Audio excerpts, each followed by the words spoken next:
4 PM news network में दोस्तों आपका स्वागत है। मैं हूं आपके साथ राशिद ज़हीर। लड़ाई सिर्फ एक जगह नहीं लड़ी जा रही है। आपने देख लिया कि अखिलेश यादव दिल्ली के अंदर बैरिकेडिंग कूद करके चले आए। वाकई राष्ट्रीय मुद्दा है, देश की बड़ी बात है, लेकिन कहां कहां लड़ाई लड़नी पड़ रही है राजनीतिक दलों को भी, समाज को भी और समाज के बुद्धिजीवियों को भी आपको अच्छी तरह से मालूम है। अभी कुछ दिन पहले आपने खबर देखी थी कि सरकारी अधिकारी बाकायदा लिख करके ये वाली बात जारी कर रहा था कि यादवों को और मुसलमानों को किस चीज़ से दूर रखना है, किसको पास में रखना है। मालूम है आपको, नाम था उसका विवेक कुमार श्रीवास्तव।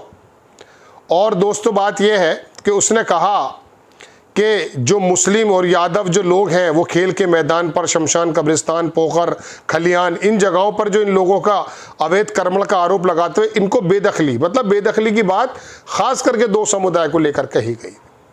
काफ़ी चर्चा हुई है, हमारे चैनल ने आपको बताया है।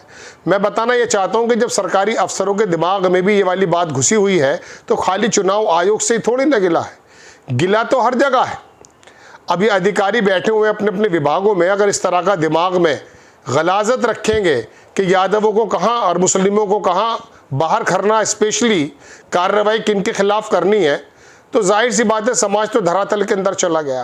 लेकिन ऐसे समय में भी दोस्तों लोगों ने अपनी आवाज़ों को उठाया।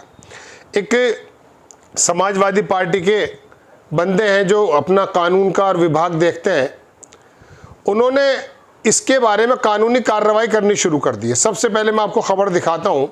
अखबार लिखता है कि निर्देशक के आदेश से समाज में फैल रही है नफरत। ये क्या था पूरा मामला, थोड़ा सा देख लीजिए ताकि आपकी यादें भी ताज़ा होनी ज़रूरी है ना। हम हर चीज़ भूल जाते हैं, लोगों ने क्या क्या किया वो भी बताऊंगा। समाजवादी पार्टी के अधिवक्ता सभा के राष्ट्रीय अध्यक्ष हैं एडवोकेट कृष्ण कन्हैया पाल। इन्होंने यूपी के पंचायती राज निदेशक को मानहानि का नोटिस भेजा है। क्यों?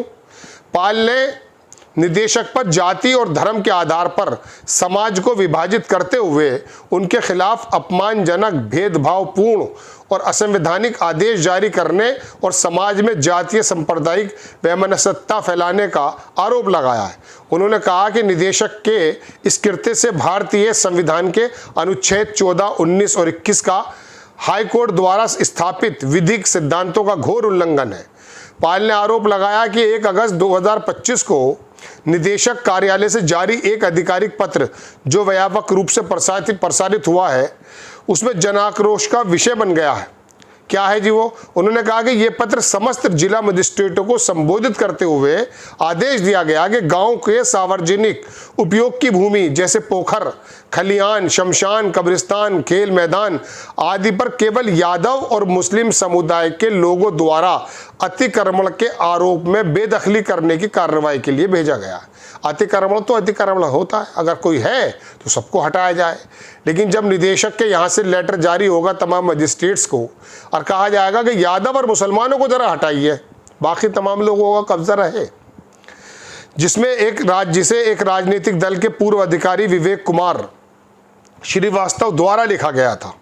आपके आदेश ने मेरी और अखिलेश यादव की छवि समाज में धूमिल की। यदि 7 दिनों की अवधि में उपरोक्त अनुपालन नहीं किया गया तो आपके खिलाफ मानहानि, क्षतिपूर्ति और अन्य उपयुक्त दीवानी और आपराधिक कार्रवाई के लिए सक्षम न्यायालय में वाद दायर करने के लिए बाध्य होंगे। ये तो है अखबार की रिपोर्ट। अब थोड़ा सा देखें से उर्दू अखबारों ने भी छापा, बाकी लोगों ने ट्वीट भी किया है। एक मनोज यादव हैं, कांग्रेस उसके समाजवादी के ही माने जाते हैं शायद ये, हाँ वही है मेरे ख्याल से, national vice president, former president, Delhi youth brigade, Samajwadi party. इन्होंने क्या लिखा है? इन्होंने लिखा समाजवादी लोग पीडीए विचार पीडीए समुदाय संविधान के खिलाफ काम करने वाली विचारधारा व्यक्ति संस्थान के खिलाफ मजबूती से लड़ेंगे। किसी भी जाति, धर्म, समुदाय विशेष के खिलाफ लक्ष्य केंद्रित कर कार्रवाई संविधान के विरुद्ध है। किसी भी मजहब के खिलाफ, किसी जाति के खिलाफ लक्ष्य करके। खैर मैं आपको वो दिखा देता हूँ थोड़ा सा, जो कृष्ण कन्हैया पाल साहब हैं, उन्होंने अपने लेटर पैड पर बाकायदा लीगल नोटिस जो भेजा है डिफेमेशन का, ये आपकी स्क्रीन पर है, अंग्रेजी में लिखा हुआ है। बात वही है जो मैंने आपको बताई है। बात ये है दोस्तों, ये तमाम 3-4 लंबे पेज है।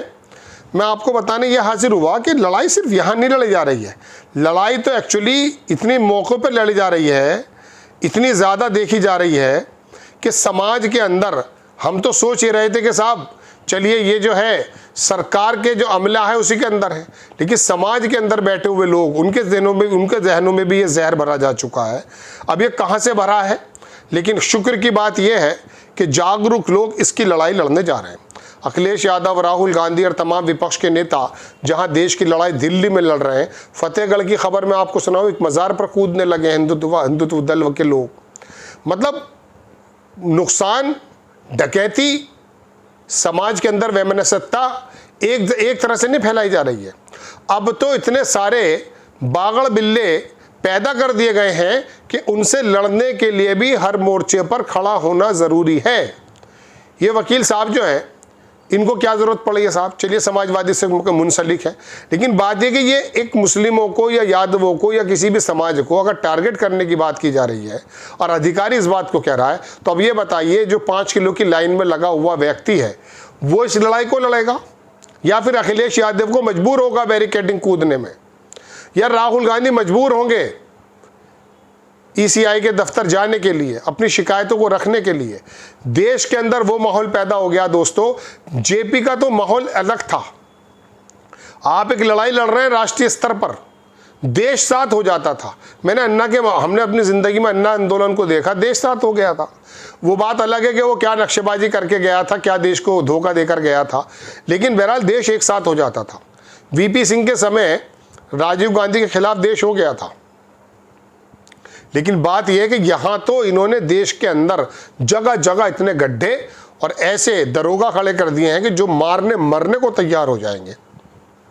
आप फेसबुक पर एक छोटी सी बात लिख दीजिए, सोशल मीडिया पर एक छोटी सी बात लिख दीजिए, आप देखिए कितने बागड़ बिल्ले आकर आप पे हमला कर देंगे। क्योंकि ये खुद नहीं लड़ रहे हैं, अब इन्होंने समाज में से ऐसे लोग पैदा कर दिए हैं जो ये पंचायती निदेशक को नोटिस जारी करने की बात की जा रही है। ये बात क्या है, ये कोई ऐसा थोड़ी ना कि नागपुर जाके उसे एजेंडा मिला था, उसका जहन बना दिया गया है बस। अब वजह यह है कि इतनी बड़ी तादाद में अगर लोग हमलावर हैं तो एक बड़ा ही अमला चाहिए इनको लीगल संविधान के मुताबिक जवाब देने के लिए।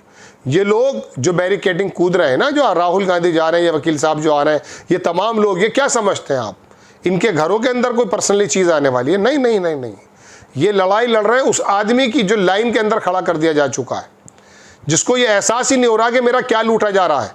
संविधान पर डकैती हो या अधिकारों का हनन, उसका रक्षा करने के लिए ये राजनीतिक पार्टी आगे आ रही।